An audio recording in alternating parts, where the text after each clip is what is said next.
Voilà donc départ de la première course ici donc sur l'hippodrome de Martinique avec les chevaux donc la sonnerie a retenti. Ils sont partis donc Cornelius a pris déjà la direction des opérations, va passer donc sur le poteau d'arrivée, il restera 2 tours devant le numéro 4, le 3, le 5, fermant la marche donc Guette d'Héronville qui reste donc en queue de peloton, donc Cornelius qui rentre tout de suite dans le premier virage en tête. Il reste pour l'instant moins de 2 tours à effectuer. Cornelius qui donne du rythme et du tempo.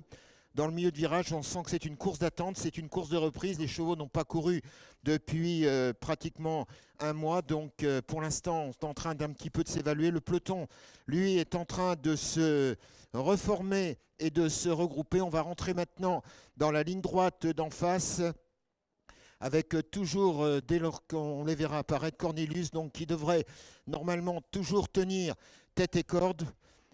On est donc pratiquement au bout de la ligne droite qui va donc sortir à la hauteur donc des raquettes on va tout de suite évaluer ça dès lors que l'on verra les concurrents apparaître. Voilà sur cette piste intérieure qui pour l'instant donne satisfaction.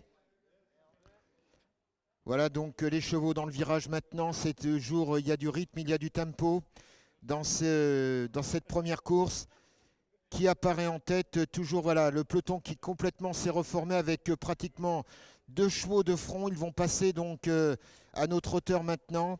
Dans la ligne droite, il restera encore un tour de piste à effectuer. Cornelius qui donne du rythme et du tempo dans cette course. Forza Moco, voilà, qui a rendu ses 50 mètres bien à sa hauteur dans son sillage, le numéro 4, Fatal Gwen. Et derrière le 2 et le 3, donc Guette d'Héronville, Fly Commodore. Voilà, on va passer le poteau.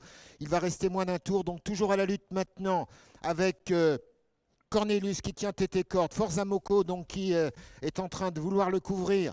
La course va maintenant prendre une nouvelle tournure. Est-ce que Cornelius va pouvoir tenir en sachant qu'il a déjà fait beaucoup d'efforts? Pour l'instant, c'est un petit peu rente d'observation. On se regarde le peloton. Pour l'instant, rien n'est joué. Tout reste à faire dans ce premier rendez-vous. Cornelius qui tient toujours tête et corde, qui avait imprimé un faux train et qui, pour l'instant, ne se laisse compter de rien. Derrière, tout reste possible. Les 5 concurrents sont pratiquement, comme on dit, roue dans roue. Cornelius qui tient tête et corde maintenant, il est attaqué sur le côté, donc le temps pour eux de rentrer dans le virage et d'apparaître dans la ligne droite où va être jugée l'arrivée.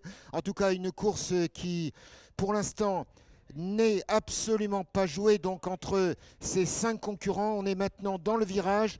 On va s'apprêter maintenant à les voir rentrer dans la ligne droite. Qui va donc sortir vainqueur de ce prix de la Montagne Pelée ici? Voilà, donc ça y est, ça commence vraiment à être sérieux avec les 2 premiers qui vont essayer de se battre. Cornelius qui semble maintenant battu. Ça va se jouer maintenant, ici, dans les tout derniers mètres. Voilà, qui va l'emporter? Forza Moco à la lutte. Forza Moco avec Fatal Gwen. Forza Moco, Fatal Gwen, Forza Moco.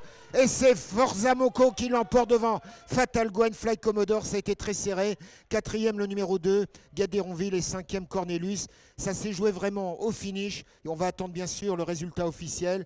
Et Forza Moco donc qui restait sur une belle 3e place, renouerait avec la victoire. On attendra bien sûr le résultat final donc devant Fatal Gwen qui restait sur une place de 2e et qui terminerait donc à la 2e place. 3e Fly Commodore. Combinaison gagnante 5, 4 et 3. En tout cas, course de toute beauté où rien n'a été joué jusqu'au dernier mètre de ces 2600 mètres.